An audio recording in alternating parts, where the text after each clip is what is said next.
All right, today we have a new book and it's called Finding Christmas. It's by Robert Munsch and Michael Marchenko. Julie always found her Christmas presents. One year she found them in the basement. One year she found them in the bathroom. One year she found them in the garage. But this Christmas, Julie began to wonder if she was getting any presents from her family at all. She had looked and looked and looked and looked and found nothing. On Christmas Eve, Julie decided to give it one last try. She went down into the basement and pushed her way through spider webs. No presents. She went into the bathroom and pulled out all the towels.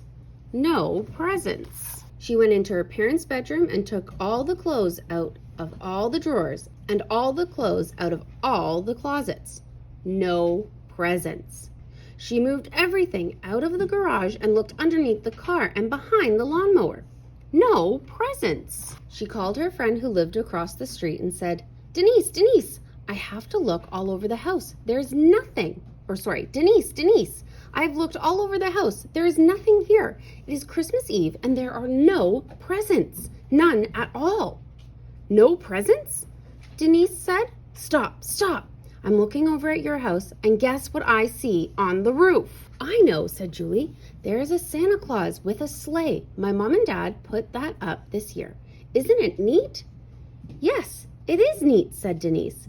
And what is in the back of the sleigh on top of the roof? A large box, said Julie. Yes, said Denise. And what do you think is in the box? Of course, said Julie. They hid the presents on the roof. So Julie went to bed early, and then, very quietly, she climbed up onto the roof. She opened the top of the box and looked in. The box was full of presents. Julie pulled herself up and fell in. The top closed, and she could not get out. She yelled, Denise! But Denise had already gone to bed. Julie yelled, Daddy! But her dad was busy decorating the tree. She yelled, Mommy! But her mom was busy wrapping one last Christmas present for her dad. She yelled, Andrew! But her brother was putting out a plate of cookies for Santa. Julie even yelled, Taya! But her sister had gone to sleep on the couch. There was no way to get out, so Julie decided to take a nap.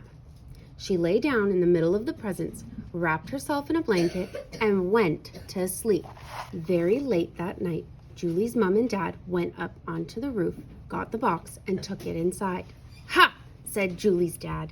Julie never saw any Christmas presents this time. She doesn't know what she's getting. Yes, said her mom. We definitely fooled her this time. They reached in the box and brought out a bicycle. A great present for Andrew, said Julie's dad. They reached in the box and brought out some markers. A great present for Julie, said her mom. They reached in the box, brought out some building blocks. A great present for Taya, said her dad. Then they reached in the box and brought out Julie, fast asleep. Look at this, said Julie's dad. It's a little girl. Who's getting a little girl? I didn't get anyone a little girl, said Julie's mom. Well, it looks like a really nice little girl, and I want it for my Christmas present, said her dad. It looks like a really nice little girl to me too, and I want it for my Christmas present, said her mom. No, said her dad. I saw it first, and it's going to be my present. No, said her mom. It's a girl, and I'm a girl, so it should belong to me. Then Julie woke up. Wait a minute, she said. I belong to you both. Right, said her mom and dad.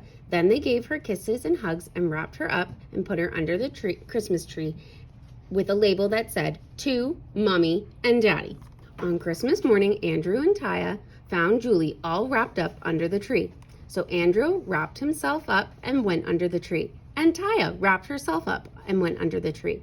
When their parents finally woke up, the kids all yelled, Merry Christmas! And everyone agreed that it was the best Christmas ever. Maybe you guys can take some time and we can discuss what we're going to get our parents for Christmas this year. All right, bye.